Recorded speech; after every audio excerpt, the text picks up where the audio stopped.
ماننے والوں کے جان اور مال کے تحفظ کی بات امام حسن مجتبیٰ نے. کیا بات، کیا بات. امام حسن مجتبیٰ دین اسلام کا وہ روشن ستارہ تھا. جب تک جوبن پہ رہا ظلمت کے بادل گھبراتے رہے، شام کانپتا رہا، تخت اور تاج کو ٹھکرا دیا گیا. مدائن میں آ کے جناب مختار بن ابو عبیدہ ثقفی کے چچا سعد کے گھر جناب امام حسن مہمان بن جاتے. 10,000 کا لشکر پہلے حسن مجتبیٰ کو چھوڑ کے چلا گیا، 4,000 کا لشکر پیچھے بچ جاتا ہے. اس 4,000 میں بھی بغاوت. امام حسن مجتبیٰ کہتے ہیں کہ میرے بابا نے تم کو آزمایا تھا، اگر تم میں دم خم ہوتا تو کبھی بھی صفین میں نیزوں پہ اٹھے ہوئے قرآن کو دیکھ کے علی کا ساتھ نہ چھوڑ. تم نے نیزوں پہ قرآن دیکھا اور گھوڑے میں بیٹھا قرآن نہ دیکھا. کیا بات ہے، کیا بات ہے.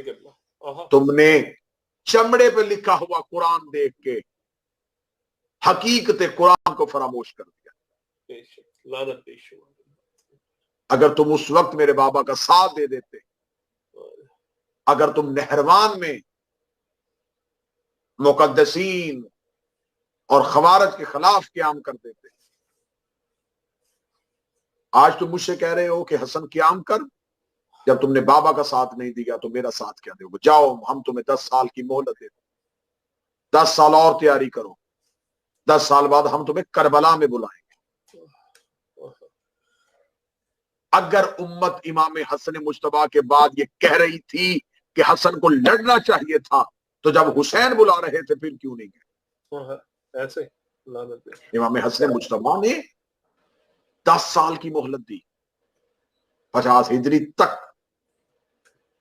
رو کے 10 سال کی مہلت دی، اور 60 ہجری میں دوبارہ حسین علیہ السلام نے 61 ہجری میں دوبارہ کربلا میں ہوتا.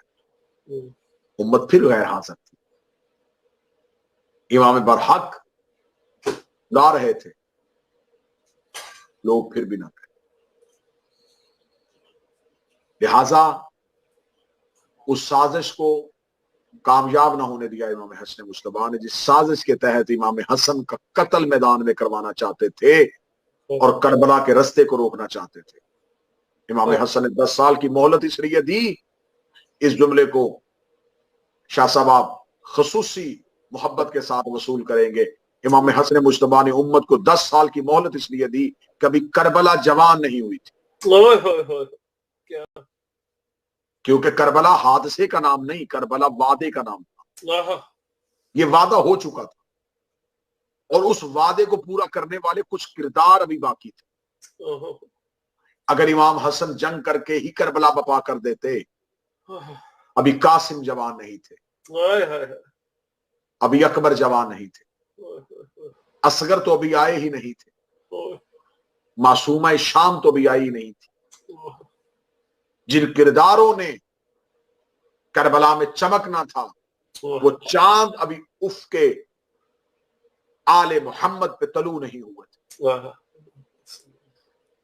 حسن مجتبیٰ کو مدینے میں کس عورت کے ہاتھوں زہر دلوایا جاتا ہے جس ملعونہ کا نام جودہ ہے؟ یہ اشس بن کیس کندی کی بیٹی. یہ اشس بن کیس کندی کون تھا جو آج کہتے ہیں کہ قاتلان آل محمد کون تھے؟ تو ہم سے پوچھو قاتلان آل محمد کا مطلب کیا؟ جاؤ جا کے تاریخوں سے پڑھو کہ اشس بن کیس کندی تو تھا، وہ کس کا خالہ زاد تھا؟ اس کے 2 بیٹے تھے ملعون کے، ایک محمد بن اشس کندی اور ایک اسحاق بن اشس. ان دونوں میں سے ان کے ظلم تاریخوں میں پڑھو.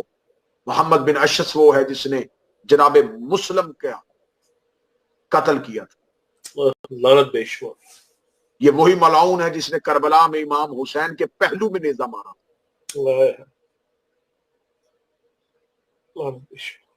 یہ مختار سقفی کے سامنے دونوں بھائی قید کر کے لائے گئے. انہی کی بہن جودہ جسے سازش کے تحت امام حسن کے گھر بھیجا گیا تھا. امام جانتے تھے یہ میری قاتلہ ہے. کن وعدے اور کن وعید کے ساتھ اسے بھیجا گیا تھا.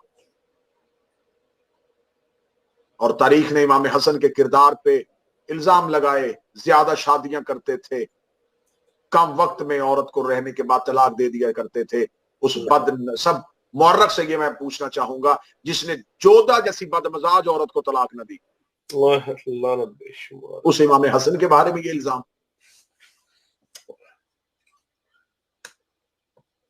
امام حسن مجتبیٰ نے جب آخری وقت میں یہ ملعونہ زہر دے رہی تھی اور ذہن میں یہ لالچ تھا کہ شہادت حسن کے بعد منصوبہ مکمل ہو جائے گا اور مجھے شام روانہ کر دیا جائے گا اور وہاں حاکم شام میری شادی اپنے بیٹے یزید سے کر دے گا اور میں آنے والی دور کی ملکہ بن جاؤں گی، یہ لالچ لے کے جب دودھ میں زہر ملا کے امام حسن مجتبیٰ کے سامنے آئی ہے تو ہمیں کتابوں میں ایک جواب ملتا ہے کہ میرے شہنشاہ نے فرمایا کیا میں اچھا امام نہیں؟ اگر آپ اس سوال کو دیکھیں تو یہ سوال میں بے بسی نہیں، امامت کا کردار تھا. آپ کو یہ سوال ہر امام کی زبان پہ آخری وقت میں ضرور ملے گا. امیر المومنین نے عبد الرحمن ابن ملجم سے بھی یہی سوال کیا تھا، کیا میں بہتر امام نہیں؟ یہی سوال امام حسن مجتبیٰ نے کیا تھا. یہی سوال کربلا میں 9 لاکھ کے سامنے 10 محرم کی عصر حسین نے پوچھا. اب آپ پوچھئے یہ سوال حجت کیوں کرتی تھی؟ امام قاتل سے پوچھتے تھے اور قاتل بھی امام میں خامی نہیں نکال سکتا.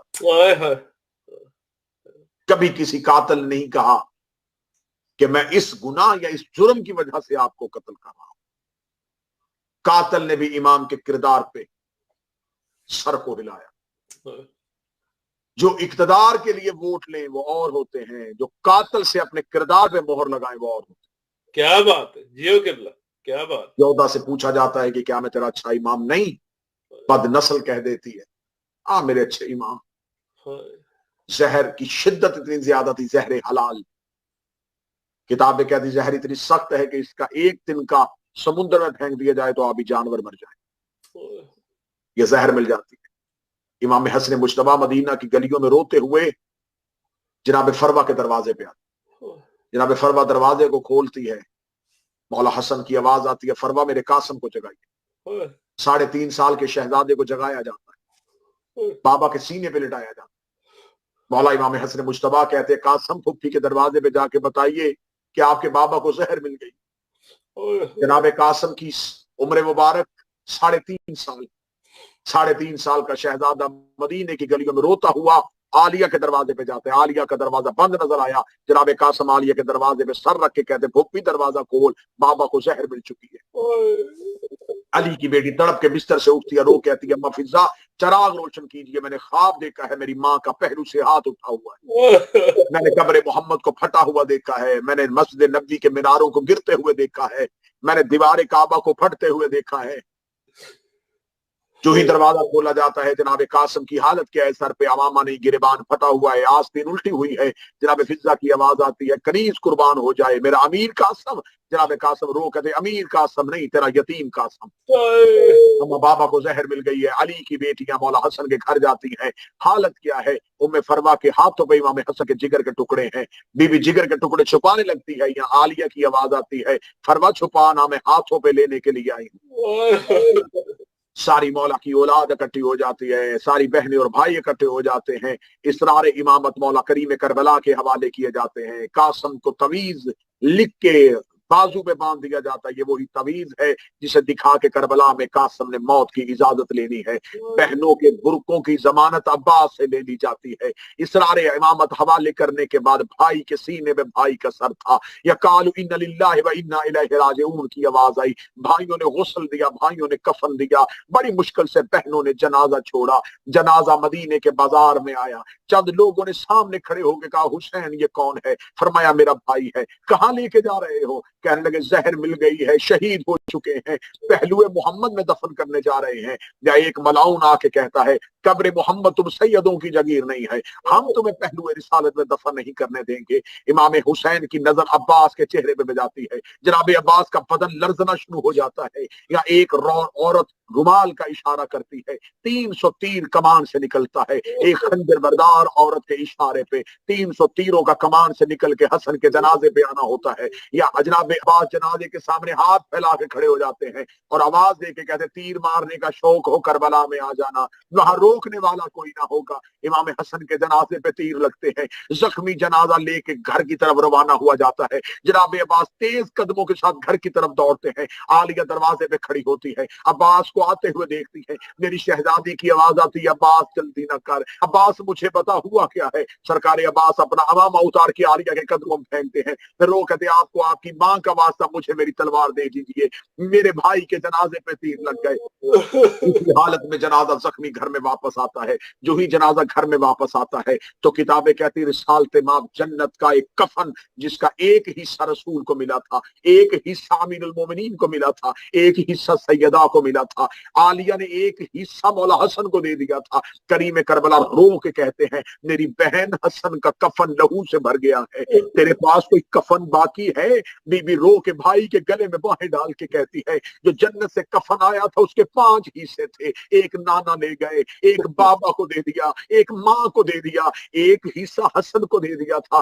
حسین اب ایک ہی کفن ہے جو تیرے حصے کا ہے، تیرے حصے کا نام آنا تھا۔ کربلا کا کریم بہن کے ہاتھ پکڑتا ہے، رو کے کہتا ہے میرے حصے کا کفن لائیے۔ بی بی دیکھ کہتی تو کیا پہنے گا؟ رو کہتا ہے مجھے کفن کی ضرورت ہی نہ ہوگی، میرے حصے کا کفن بھی میرے بھائی کو پہنائیے۔ دوسری بار کفن مولا حسین کو پہنایا جاتا ہے۔ زخمی جنازہ عالیہ کے گھر میں ہے، شہزادی بھائی کے جنازے پہ آتی ہے۔ عزیزان محترم اور عزاداران مظلوم کربلا، آپ سنتے ہیں کربلا میں حسین کا اکبر کے جگر سے برچھی نکالنا، آپ سنتے ہیں کربلا میں حسین کا اصغر کی گردن سے تیر نکالنا۔ آئیے آج سنیے گا، عالیہ بھائی کے جنازے پہ آتی ہے اور میری شہزادی حسن مولا کے جنازے سے پہلا تیر کھینچتی ہے، پہلا تیر کھینچ کے بی بی قبر رسول پہ جاتی ہے، قبر رسول پہ رو کے کہتی ہے نانا آپ کہا کرتے تھے حسن میرا امیر بیٹا ہے، حسین میرا غریب بیٹا ہے، ایک بار گھر آئیے اپنے امیر کا جنازہ دیکھیے، پھر مجھے بتائیے آپ کے امیر کا جنازہ ایسا ہے تو آپ کے غریب کا جنازہ کیسا ہوگا۔